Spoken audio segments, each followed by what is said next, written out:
Today we're going to show you how to make a healthy version of crumble. It's a raspberry crumble. A friend of mine, Mel, actually made it at home and I was very inspired, so I used her idea. And what are we putting in there? Raspberries. Yes, we're putting raspberries, not a whole bag of frozen raspberries because it's actually quite tart. The bananas are going to offset that flavour, which makes it like a touch of sweet and sour together. So there's 3 bananas that we've already chopped up here. Do you want to help me get them all evenly out? Yeah. Spread them, go on, spread them out.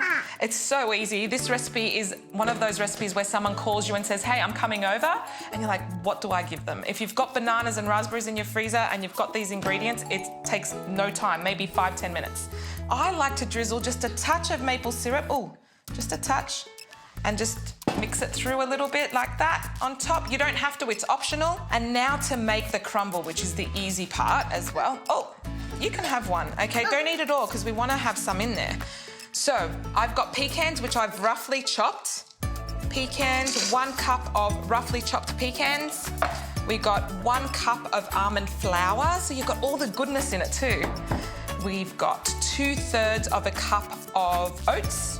2/3 of a cup of desiccated coconut. Mama, can I mix it? Yes, you can, but you're gonna have to use your hands to mix it. And I've used 1/2 cup of coconut sugar. It's got like I would say a caramel flavour once it cooks.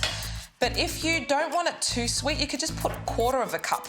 Good mixing. Now I'm gonna put 3 tablespoons of rice bran oil. You can use your hands to actually mix it through. You wanna make sure it evenly... Yeah, you can keep mixing or use your hands.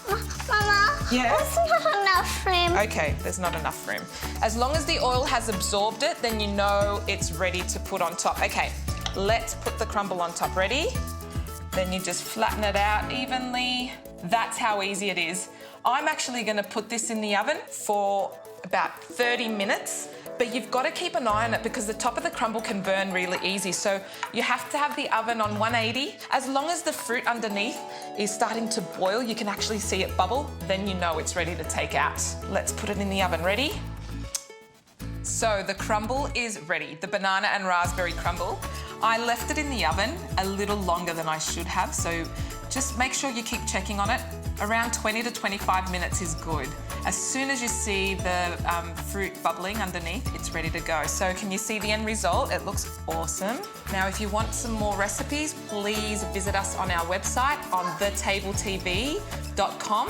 And if you want to follow us on social media, we've got heaps of recipes up there as well. It's The Table TV Show on Facebook. That's right.